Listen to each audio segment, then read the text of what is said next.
नमस्कार दोस्तों, आप सभी का स्वागत है। दोस्तों, हम लोग पॉलिटी की लक्ष्मीकांत की सीरीज को आगे बढ़ाते हुए आज के वीडियो हम लोग सोर्स ऑफ कॉन्स्टिट्यूशन मतलब संविधान में जो सोर्स है, कहाँ कहाँ से किन किन संविधान से लिया गया है, उनके बारे में डिटेल से जानने वाले हैं। क्योंकि पिछले वीडियो हम लोगों ने दोस्तों एक लाइन पढ़ी थी जिसमें भीमराव अम्बेडकर ने डॉक्टर भीमराव अम्बेडकर ने ये बताया था कि जो भारत का संविधान है, जो विभिन्न देशों को छानकर एक सिंगल संविधान में भारत को एक बहुत बड़े संविधान के रूप में प्रस्तुत किया है। तो इसमें हम लोग देखेंगे कि जो विभिन्न देशों से किन किन देशों से कौन कौन सी प्रणाली अपनाई गई है, क्या उनकी विशेषताएं थी, उसको हम लोग समझने की कोशिश करेंगे। तो ठीक है दोस्तों, लेक्चर स्टार्ट करते हैं। आज के वीडियो हमारा टॉपिक है सोर्स ऑफ कॉन्स्टिट्यूशन, संविधान के सोर्स। तो संविधान के सोर्स में सबसे पहले बात करते हैं जो भारत शासन अधिनियम 1935 है, जिसमें भारत शासन अधिनियम 1935 के अंतर्गत हम लोगों ने जो उसमें प्रावधान थे उसी को उठाकर जो भारत के मूल संविधान में डाला है। तो वो कौन कौन से सोर्स थे उसकी बात करते हैं। सबसे पहला है संघीय तंत्र। जो संघीय प्रणाली है भारत की, एकात्मक और संघीय प्रणाली का काफी मिश्रित रूप देखने को मिलता है, लेकिन जनरली देखेंगे जो संघीय प्रणाली है जिसमें हम लोग लिखित संविधान एग्जाम्पल में बात करें पिछले वीडियो में, उससे पहले वीडियो हम लोगों ने पूरा संघीय प्रणाली और एकात्मक प्रणाली की विशेषताओं के साथ साथ एक्सप्लेनेशन भी पढ़ा है, तो आप लोग वो वीडियो देख सकते हैं। संघीय प्रणाली का मतलब अभी हम लोग सिर्फ किस सोर्स को कहां से उठाया गया है उनकी कुछ विशेषताओं को देते हुए आगे चलेंगे। तो संघीय प्रणाली है जो उसको हम लोगों ने इसी के संघीय प्रणाली के तहत जाना। आगे अगर बात करें आगे राज्यपाल का कार्यकाल मतलब जो राज्यपाल है, अब राज्यपाल पूरा डिटेल में हम लोग जब पार्लियामेंट और उसके आगे जो कार्यपालिका है, ठीक है ना, विधानमंडल है, तो उसके दौरान ही हम लोग सारे जितने भी प्रकार के पोस्ट हैं उसको हम लोग चाहे राष्ट्रपति हो, प्रधानमंत्री हो, राज्यपाल हो, मुख्यमंत्री हो, वो हम लोग आगे आने वाली सीरीज में डिटेल में पढ़ते हुए चलेंगे। लेकिन फिलहाल ध्यान रखना है जो भारत शासन अधिनियम 1935 के अंतर्गत जो लिए गए, क्योंकि एग्जाम में सीधा पूछा जा सकता है कि आप लोगों राज्य का कार्यकाल किस अधिनियम के तहत लिया गया हो या कहां से लिया गया हो, तो आप लोगों को पता होना चाहिए वो भारत शासन अधिनियम 1935 के से जो इसमें प्रावधान था वहां से लिया गया राज्यपाल का कार्यकाल। इसके अलावा जो अपन की न्यायपालिका है, जो न्यायपालिका की जिसमें हम लोग सुप्रीम कोर्ट हाई कोर्ट वाला प्रोसेस पढ़ते हैं, जो न्यायपालिका की जो प्रक्रिया है मोस्टली है जो 98% के आसपास जो है भारत शासन अधिनियम से ली गई है। तो यहाँ से सीधा सवाल बन सकता है कि जो न्यायपालिका है ये संविधान के किस सोर्स के या किस इस संविधान में शामिल करने का यह सोर्स क्या था, तो वो क्या था, भारत शासन अधिनियम 1935 में ये प्रावधान किया गया था, वहीं से ये वहां पर मूल संविधान में ऐड की गई है। समझ रहे हैं ना, जो कुछ सारी जो भी विशेषताएं दोस्तों कहीं ना कहीं उठाई गई है किसी देश से, किसी अधिनियम से, तो ये ध्यान रखना है। इसके आगे लोक सेवा आयोग जो यूपीएससी है, जिसके हम लोग आईएएस का एग्जाम देते हैं, जो यूपीएससी कंडक्ट करवाती है, तो यूनियन पब्लिक सर्विस कमीशन है जो लोक सेवा आयोग है, इसका प्रावधान भी किसमें किया गया था, किसमें, भारत शासन अधिनियम 1935 में था। तो ये जो लोक सेवा आयोग का कहीं से नहीं लिया गया है, ये भारत शासन अधिनियम 1935 से लिया गया है, ये ध्यान रखना है। किसी ऐसे नहीं आप लोगों को बोल दें कि भाई ये यूएसए के संविधान से लिया गया है, तो नहीं दोस्तों, ये बिल्कुल गलत होगा। जो भारत शासन 1935 अधिनियम है इनसे लिया गया कौन सा, यूपीएससी लोक सेवा आयोग। क्लियर है, तो ये आप लोगों को आराम से समझ में आ गया होगा। आगे देखिए आपातकालीन उपबंध। अपन लोगों ने पिछले वीडियो में देखा था, कुछ विशेषताएं जब पढ़ी थी उससे पहले वीडियो में, जिसमें हम लोगों ने संविधान की विशेषताओं को समझा था, उसमें आपातकालीन उपबंध के बारे में थोड़ा सा पढ़ा। जो आपातकालीन उपबंध की बात करें तो ये जो आपातकालीन, जिसमें हम लोगों ने राष्ट्रीय आपातकाल, राज्य आपातकाल और वित्तीय आपातकाल को समझा था, जिसमें 352, 356 और 360 है, इन तीनों में हम लोगों ने थोड़ी बेसिक जानकारी ली। आगे आने वाले वीडियो हम लोग पर्टिकुलर टॉपिक पर वो एक कंप्लीट वीडियो बनाएंगे जो कि पूरा डिटेल लेवल पर होगा, ठीक है ना। तो ये जो भी प्रावधान है, संघीय तंत्र है, जो भारत की संघीय प्रणाली है, राज्यपाल का कार्यकाल है, न्यायपालिका है, लोक सेवा आयोग है और आपातकालीन उपबंध है, इसका संबंध है भारत शासन 1935 अधिनियम से लिए गए हैं, ठीक है ना। इनका किसी देश से संबंधित नहीं है। जो भारत शासन अधिनियम ब्रिटिश जो राज चल रहा था उस समय, जो भारत शासन अधिनियम 1935 जो कि सबसे बड़ा अधिनियम था, ज्यादातर सोर्स है जो दोस्तों 1935 अधिनियम से लिए गए हैं। लगभग मानेंगे तो 200-300 से अधिक है, जो ये मुख्य रूप से है वो मैंने आप लोगों को बताया है, ठीक है ना। अब आगे बढ़ रहे हैं। आगे बात आ जाती है जो ब्रिटेन के संविधान, मतलब ऐसे कौन से सोर्स हैं जो ब्रिटेन के संविधान से, इंग्लैंड के संविधान से लिए गए हैं। अब आप सोच रहे हो कि ब्रिटेन का इंग्लैंड का शासन था और उन्हीं से लिया गया है। नहीं दोस्तों, इसमें कुछ विशेषताओं को शामिल किया गया। जब भारत आजाद हुआ तो उसमें जो विश्लेषण किया गया सभी संविधान संशोधनों का, वहां से जो जो अच्छे अच्छे पॉइंट थे जो जरूरी थे भारतीय संविधान में, उनको तभी तो बोला भीमराव अम्बेडकर ने सभी देशों के संविधान को छानकर भारतीय संविधान का निर्माण किया गया। ठीक है ना। तो इसमें क्या है, जो ब्रिटेन के इंग्लैंड के संविधान से कौन कौन सी, जो भारत की संसदीय प्रणाली है, संसदीय लोकतंत्र वाली बात करते हैं हम लोग, तो ये जो संसदीय प्रणाली है वो इंग्लैंड से ही संबंधित है। ये ध्यान रखना, इंग्लैंड के से ही प्रावधान मतलब प्रभावित है, ये कह सकते हैं आप लोग। जो संसदीय प्रणाली हम लोग लोकसभा की प्रक्रिया, राज्यसभा की प्रक्रिया, तो ये संसदीय प्रणाली को हम लोग समझते हैं। बट उच्च सदन है, निम्न सदन हो गया, ये राज्यसभा है, तो ये क्या पार्लियामेंट का हिस्सा है। जब हम लोग पार्लियामेंट को डिटेल में पढ़ेंगे तो ये आपके सामने फिर आएगा, ये लाइन आपके सामने फिर आएगी, क्योंकि ये पूरा डिटेल लेवल में सबसे बड़े टॉपिक में मुख्यतः कौन सा आता है, पार्लियामेंट ही आता है। संसद को हम लोग बहुत डिटेल में जानते हैं क्योंकि ये बहुत लंबा टॉपिक है, तो उसको भी हम लोग अच्छे से कवर करेंगे। इसके अलावा जो विधि का शासन है, विधि का शासन में हम लोग देखते हैं जो मूल अधिकार 14 है, 14 में हम लोग उसमें प्रावधान किया विधि का शासन, समझ रहे ना। तो ये जो प्रावधान है विधि का शासन, जो कानून का शासन है, ठीक है ना, कानून का शासन को, कानून के शासन की क्या विशेषताएं होती है, जब फंडामेंटल राइट को डिटेल में पढ़ेंगे, जो कि मूल अधिकार 14 में दे रखा है ना, जब जैसे 14 आएगा उसमें हम लोग पूरा डिटेल में जानेंगे। अभी आया ध्यान रखना आप लोगों को, जो संसदीय प्रणाली है वो ब्रिटेन से ली गई है, जो विधि का शासन है वो भी ब्रिटेन के संविधान से लिया गया है। इसके अलावा एकल नागरिकता, जो एकल नागरिकता हम लोग शब्द यूज करते हैं कभी कभी, कुछ एकात्मकता, जो भारतीय संविधान की एकात्मकता दर्शाते हैं, तो उसमें एकल नागरिकता भी है दोस्तों, क्योंकि भारत में केवल एक ही नागरिकता है, ना कि स्टेट लेवल पर अलग है ना ही सेंट्रल लेवल पर अलग है। तो ये ध्यान रखना, जो एकल नागरिकता है इसका संबंध भी किससे है, ब्रिटेन के संविधान से, ठीक है ना। तो ये क्लियर हो गया होता। आगे देखिए, जो जो कैबिनेट प्रणाली है, जो मंत्रिमंडल प्रणाली है, जो इसे हम लोग कैबिनेट, जिसमें कैबिनेट मंत्री है, मंत्री परिषद वाला प्रोसेस होता है, ये सब भी दोस्तों कहां से लिया गया है, ब्रिटेन के संविधान, इंग्लैंड के संविधान से उठाया गया है। जो कैबिनेट प्रोसेस होता है जिसमें मंत्री परिषद के सदस्य, मंत्री परिषद का चुनाव, मंत्री परिषद के विभाग, ये सारी की सारी चीजें मंत्रिमंडल प्रणाली का भाग है, जो कि ब्रिटेन के संविधान से लिया गया है, ठीक है ना। तो ये आराम से आप लोगों को समझ में आ गया होगा। अब देखिए आगे जो संसदीय विशेष अधिकार है, संसदीय विशेष अधिकार का मतलब, जैसे हम लोग इसको और डिटेल में पढ़ेंगे, सामूहिक है या व्यक्तिगत है, लेकिन संसदीय विशेष अधिकार का मतलब यही है, जो संसद है, संसद के जो सदस्य है, जिसमें सांसद भी हो सकते हैं, विधायक भी हो सकते हैं, या इसमें जो भी सदस्य है उनके कुछ विशेष अधिकार हैं। क्या विशेष अधिकार हैं वो हम लोग जब इसको डिटेल में जानेंगे तब बताएंगे आप लोगों को, क्योंकि दोस्तों उनको कुछ विशेष अधिकार दिए गए हैं, चाहे कुछ कानूनी कार्रवाई से रिलेटेड हो या मीडिया से रिलेटेड हो, ठीक है ना। तो उनको क्या विशेषता है वो हम लोग, जैसे हम लोग पार्लियामेंट पढ़ेंगे ना, जैसे पार्लियामेंट में ही आएगा पूरा, जिसको हम लोग पूरा डिटेल में जाने। अभी ध्यान रखना, जो संसदीय विशेष अधिकार, जो संसद के सदस्य हैं उनको जो विशेष अधिकार मिलते हैं, ठीक है ना, ये उसी से संबंधित है। तो ये भी कहां से लिए गए संसदीय विशेष अधिकार, ये है ब्रिटेन के संविधान से लिया गया। क्लियर हो गया।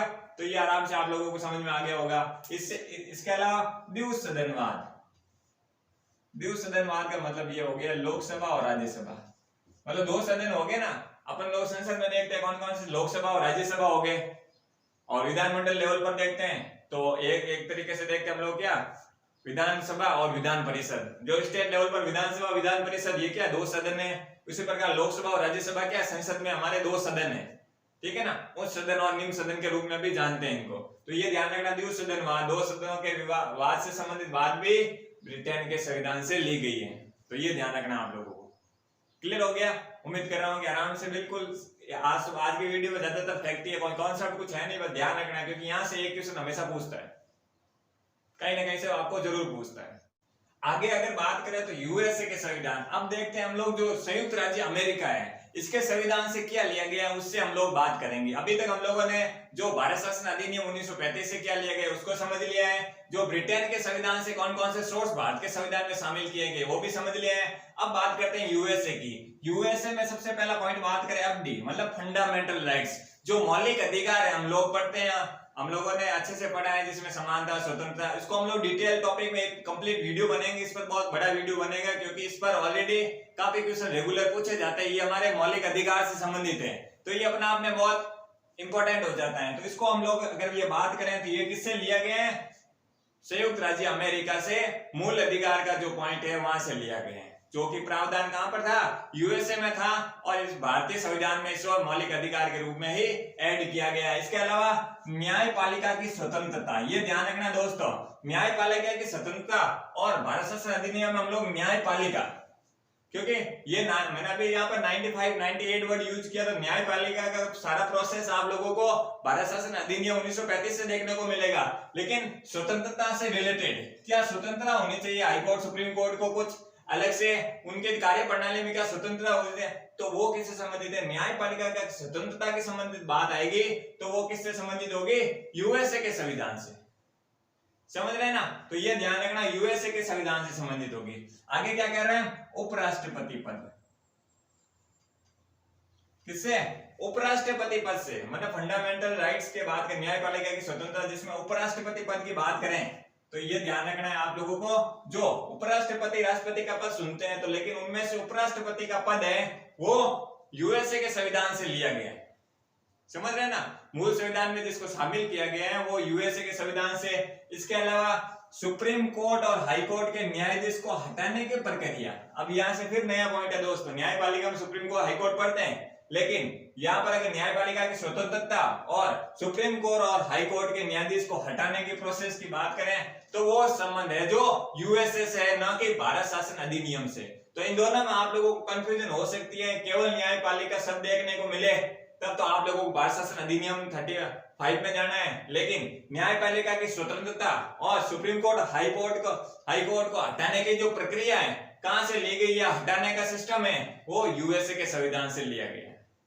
तो इसमें आप लोगों को ध्यान रखना है। अब देखिए, इसके अलावा राष्ट्रपति पर महाभियोग पर, मतलब महाभियोग कहां पर? राष्ट्रपति पर। जो राष्ट्रपति को हटाने के लिए महाभियोग की प्रक्रिया चलाई जाती है, जब हम लोग महाभियोग जिसके अंदर राष्ट्रपति को पढ़ेंगे, एक भी राष्ट्रपति को हटाने की प्रक्रिया क्या है? वो है महाभियोग। महाभियोग सिर्फ राष्ट्रपति पर ही जारी किया जाता है, ये ध्यान रखना है। और डिटेल लेवल पर हम लोग जैसे ही राष्ट्रपति का टॉपिक आएगा उसको हम लोग अच्छे से पढ़ेंगे, ठीक है ना? अब आगे देखिए आयरलैंड। आयरलैंड का संविधान क्या कहता है? आयरलैंड का संविधान कहता है कि जो डीपीएसबी, आयरलैंड के संविधान से क्या लिया गया? डीपीएसबी मतलब नीति निर्देशक तत्व। नीति निर्देशक तत्व है जो कहां से लिए गए? सबसे पहला पॉइंट ध्यान रखना, आयरलैंड से। जो फंडामेंटल राइट और नीति निर्देशक तत्व है, जिसके बारे में हम लोग पूरा वीडियो देखेंगे, क्योंकि इन सब पर वीडियो पर्टिकुलर आगे पूरा डिटेल में आएगा। ये तो सिर्फ इतना आइडेंटिफाई करना है किस देश के संविधान से क्या क्या उठाया गया है, ठीक है ना? तो आयरलैंड के संविधान से डीपीएसबी मतलब नीति निर्देशक तत्व और राज्यसभा के लिए सदस्यता का नामांकन, यहाँ क्या शब्द दोस्तों? नामांकन हो रहा है, ना कि निर्वाचन हो रहा है, ये ध्यान रखना है। जो नामांकन की बात आएगी तो ये किससे संबंधित है? आयरलैंड से, ये ध्यान रखना है। आयरलैंड से किससे संबंधित है? आयरलैंड का डीपीएसबी और राज्यसभा के लिए सदस्य का नामांकन की बात आए तो वो किससे संबंधित है? आयरलैंड के देश से लिए गए नीति निर्देशक तत्व और राज्यसभा है, जो आप लोगों को डिटेल में तो आप लोग समझ गए होंगे, आगे कंप्लीट चैप्टर आएगा तो उसमें पढ़ेंगे हम लोग। तो राज्यसभा के लिए सीटों का नामांकन या सदस्यों का नामांकन और नीति निर्देशक तत्व है जो आयरलैंड के संविधान से लिए गए हैं, ठीक है ना? अब आगे बढ़ते हैं। आगे क्या कह रहा है? कनाडा के संविधान से। कनाडा के संविधान से अवशिष्ट शक्तियां, जो कुछ शक्तियां दोस्तों अपवाद रूप में या कुछ उन शक्तियों पर अधिकार है कि भाई सेंट्रल को मिलनी चाहिए, स्टेट को मिलनी चाहिए, कुछ अलग शक्तियां होती है जिसका अधिकार किसका होता है? सेंट्रल का होता है। ये भी हमारे आगे हम लोग जैसे अवशिष्ट शक्तियां, समवर्ती सूचियां और संघ सूची जब पढ़ेंगे तो अवशिष्ट शक्तियों का कहीं ना कहीं वहां पर आप लोगों को देखने को मिलेगा। तो वहां आप लोगों को अवशिष्ट शक्तियां कौन कौन सी होती है एक आराम से पूरा पर्टिकुलर टॉपिक पर आराम से समझ में आ जाएगा आप लोगों को। तो ये ध्यान रखना, कनाडा के संविधान से अवशिष्ट शक्तियां ली गई है, ये ध्यान रखना आप लोगों को। अवशिष्ट शक्तियां कनाडा, क्लियर है? अब आगे बढ़ते हैं। आगे कह रहा है ऑस्ट्रेलिया, एयू शब्द ऑस्ट्रेलिया के लिए। ऑस्ट्रेलिया के संविधान से क्या लिया गया है? समवर्ती शक्तियां। कौन से? समवर्ती शक्तियां हैं, जिसमें हम लोगों ने कल वाले वीडियो में कुछ आइडिया लिया था, संघ सूची, राज्य सूची, समवर्ती सूची। तो ये समवर्ती सूची है जिसमें केंद्र और राज्य के दोनों को मतलब दोनों के कंप्लीट डिस्कशन के बाद ही फाइनल डिसीजन किया जाएगा उस टॉपिक पर। कोई पर्टिकुलर टॉपिक जो समवर्ती सूची का है, जो समवर्ती सूची का विषय है, हालांकि इस पर हावी कौन रहेगा, सेंट्रल रहेगा, ठीक है ना। लेकिन जो केंद्र और राज्यों के बीच में जो दोनों कंबाइंड रूप में उससे रिलेटेड अपने वाद विवाद करके जो भी डिस्कशन करके फाइनल डिसीजन ले सकते हैं, उस टॉपिक पर दोनों का अधिकार होता है, लेकिन फाइनली हावी रहेगा कौन, सेंट्रल रहेगा। बस इतना ध्यान रखना है। आगे देखिए फ्रांस के संविधान से, अब पता करेंगे फ्रांस के संविधान से क्या लिया गया है। तो फ्रांस के संविधान से दोस्तों हम लोग प्रस्ताव नाम पढ़ते हैं, क्या पढ़ते हैं, स्वतंत्रता, समानता, बंधुता। जब हम लोग न्याय करके ऐसे कोष्टक बना हुआ होता है, स्वतंत्रता, समानता, बंधुता, जो शब्द लिया गया है प्रस्तावना में, वो कहां से लिया गया है, वो फ्रांस के संविधान से लिया गया है। क्लियर हो गया, इसमें समझाने का कुछ है नहीं, प्रस्तावना आने वाले टॉपिक आगे वाला प्रस्तावना ही है, ठीक है ना। इसके अलावा दक्षिण अफ्रीका के संविधान से क्या लिया गया। अब दक्षिण अफ्रीका संविधान की बात करें तो इसमें दोस्तों जो हम लोग संविधान संशोधन अमेंडमेंट्स पढ़ते हैं, इसकी जो प्रक्रिया है, इसके अलावा राज्यसभा में सदस्यों का निर्वाचन, ध्यान रखना दोस्तों, यहाँ है नामांकन वाली प्रक्रिया और यहाँ है निर्वाचन, मतलब निर्वाचित किया जाता है चुनाव द्वारा, इलेक्शन के माध्यम से निर्वाचन, और एक है सिर्फ नामांकन होता है डायरेक्ट, समझ रहे ना। तो इन दोनों में फर्क ध्यान रखना है। जैसे ही राज्यसभा में सदस्यों का नामांकन शब्द है, और नहीं तो संविधान सभा संशोधन प्रक्रिया और राज्यसभा सदस्यों का निर्वाचन है, जो कहां पर है, दक्षिण अफ्रीका का भाग है। और संविधान संशोधन की प्रक्रिया, जिसमें संविधान का अलग अलग जो अगर कहीं भी उल्लंघन हुआ हो या कुछ चीजें अपडेट करनी हो, कुछ कमियां रह गई हो, उसमें अगर संविधान संशोधन की प्रक्रिया की बात करते हैं तो वो है दक्षिण अफ्रीका के संविधान से संबंधित है। इसके अलावा राज्यसभा के सदस्यों का निर्वाचन भी किससे, दक्षिण अफ्रीका के संविधान से संबंधित है, ठीक है ना। ये आराम से समझ में आ गया होगा। अब आगे बढ़ते हैं। आगे दोस्तों रूस के संविधान से क्या लिया गया है। रूस के संविधान में दोस्तों मौलिक कर्तव्य है दोस्तों, फंडामेंटल ड्यूटीज है, वो किससे संबंधित है, मौलिक कर्तव्य और सामाजिक, आर्थिक और राजनीतिक शब्द है, जो वो भी आप लोगों को प्रस्तावना में देखने को मिलेगा। जो भारतीय प्रस्तावना है संविधान की, उसमें हम लोगों को सामाजिक, आर्थिक और राजनीतिक जो प्रणाली है वो देखने को मिलेगी। इसके दोनों का संबंध मौलिक कर्तव्य और ये प्रस्तावना में शामिल सामाजिक, आर्थिक और राजनीतिक तंत्र है, वो रूस के संविधान से है। क्लियर हो गया। अब आगे देखिए जर्मनी का वाइमर सिद्धांत। जर्मनी का कौन सा, वाइमर सिद्धांत है, जो आपातकाल के समय मूल अधिकारों का जो स्थगन होता है, हम लोग जब आपातकाल की स्थिति होती है तो फंडामेंटल राइट्स को जब हम लोग पढ़ेंगे, उसके दौरान हम लोग जानेंगे कि भाई जो फंडामेंटल राइट्स में 19 है, 21 है, इस पर क्या प्रभाव रहता है। जो अनुच्छेद 19 है, 20 है, 21 है, क्या इस पर डायरेक्ट इफेक्ट होता है, इनडायरेक्ट क्या इफेक्ट होता है, जो आम नागरिक है उनके मौलिक कर्तव्यों पर या फंडामेंटल राइट्स पर क्या इफेक्ट पड़ता है। ये जो पूरा संबंध है किसके, जर्मनी के वाइमर सिद्धांत से लिया गया है, ये ध्यान रखना। जर्मनी के वाइमर के सिद्धांत से आपातकाल के समय जो मूल अधिकारों को, यहाँ पर मूल अधिकार कहां से लिए गए हैं, यूएसए के संविधान से, लेकिन मूल अधिकारों में जो आपातकाल की स्थिति होती है उसका क्या प्रभाव रहता है, वो आप लोगों को क्लियर हो गया होगा, ठीक है ना। आज के वीडियो हम लोग सोर्स ऑफ कॉन्स्टिट्यूशन को अच्छे से समझा है। उम्मीद कर रहा हूं कि आप लोगों को वीडियो अच्छा लगा हो। वीडियो अच्छा लगा हो तो प्लीज आप लाइक करें, शेयर करें, सब्सक्राइब करें। थैंक यू दोस्तों।